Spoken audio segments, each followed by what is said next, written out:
Good morning বন্ধুরা, শুভ সকাল। আমি রুবিস কিচেন অ্যান্ড ব্লগস থেকে বলছি। কেমন আছেন সবাই? আশা করি সবাই ভালো আছেন, আমিও ভালো আছি। সকালবেলায় ঘুম থেকে উঠেই টুকিটাকি কাজ সেরে নিয়েই চলে এসেছিলাম রান্নাঘরে। কালকে পালং পরোটা করেছিলাম, তা একটু পালং পরোটার মাখাটা বেঁচে গেছিলো, সেটা দিয়ে সকালবেলায় লুচি করে নিয়েছিলাম। আর পায়েস তো ছিল, লুচি আলুর দম পায়েস সকালবেলায় ওদের টিফিন হয়ে গেছে, আমি কিন্তু খাইনি।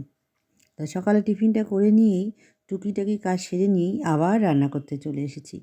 আজকে ভেটকি মাছ রান্না করেছি, ফুলকপি আলু দিয়ে আর বড়ি দিয়ে ভেটকি মাছ, তার সাথে করেছিলাম বেথো শাক, আলু দিয়ে আর বড়ি দিয়ে বেথো শাক। এই দুটো রান্নার রেসিপি তোমরা আমার রুবিস কিচেন অ্যান্ড চ্যানেল ব্লগসের চ্যানেলে গেলেই দেখতে পাবে ইউটিউবে। তারপরে রান্নাগুলো করে নিলাম।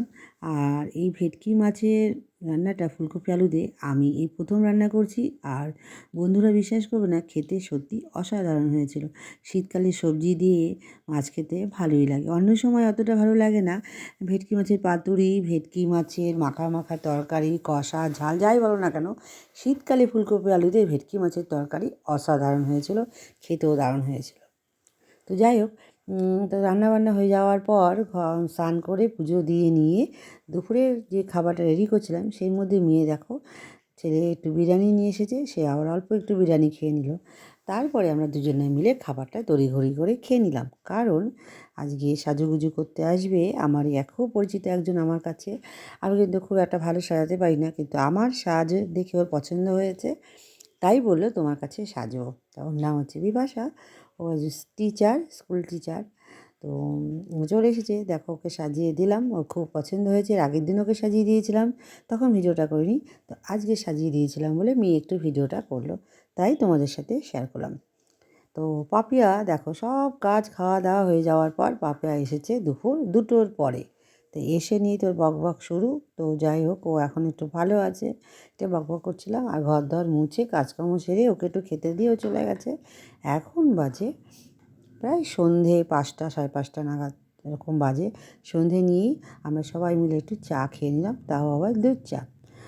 খাওয়ার পরেই আমি চলে গিয়েছিলাম দাঁতের ডাক্তারের কাছে, কারণ কাকিমার দাঁতটা যে বাঁধিয়েছিল না, সেটা একটু অসুবিধা হয়েছে, সেটাও দেখাবো। কাকিমার নাতি দাঁতের ব্যথায় খুব কষ্ট পাচ্ছে, তাকেও নিয়ে গেলাম, আর ছেলেও গিয়েছিল। আর এই দিকে দেখো, টুকটুকি কিছুতেই পাচ্ছিলাম না, দাঁড়িয়েছিলাম এক জায়গায়। তো একটু ভিডিও করছি বলে তো দুটো মহিলা লোকজন হাঁ করে গসিপ করছে। যাই হোক, মনে হচ্ছে কোনো দিন যেন কাউকে ভিডিও করতে দেখে না। আর চলে এসেছি ডাক্তারের কাছে। ডাক্তারের কাছে এসে একটু ভিডিও করে নিলাম, আর ডাক্তারের সঙ্গে তো আমার একটু ভালোই পরিচিত, একটু কথা বলে নিলাম। এদিকে ছেলেও এসেছে, ছেলে দাঁতটা দেখিয়ে নিয়েও চলে গেছে। এই হচ্ছে রাত্রেবেলা। আর এসে দেখি কি মেয়ে চিকেন রান্না করছে, আর তার সাথে তো কাকিমা হেল্প করে দিয়েছিল, আমার দিদি আর কাকিমা হয়। তো চিকেন রান্না করছে আর রুটি আনা হয়েছে, লুচি করবো, আমি লুচিগুলো করে দিয়েছি আর চিকেন রান্না করেছে। এই হচ্ছে আজকের মতো সারাদিনের কাজকর্ম, প্রত্যেক দিনের আমার ছোট্ট একটা ব্লগ। কেমন লাগছে অবশ্যই কিন্তু কমেন্ট করে জানাবে, আর একটি শেয়ার, একটি লাইক, একটি কমেন্ট অবশ্যই করে দেবো। আর সবাই ভালো থাকবে, সুস্থ থাকবে। আর আমার ভিডিও যদি ভালো লেগে থাকে সাবস্ক্রাইব করে দিও, আর পাশে থাকা বেল আইকনটিকেও অল করে দেবে। তাহলে আজকে এই পর্যন্ত, সবাই ভালো থেকো, সুস্থ থেকো। আগামীকাল আবার দেখা হবে তোমাদের সাথে নতুন আরেকটা ভিডিও নিয়ে। আর কথায় কথায় দেখো, রাতের খাবারটাও সাজিয়ে নিয়েছি লুচি দিয়ে আর মাংস দিয়ে।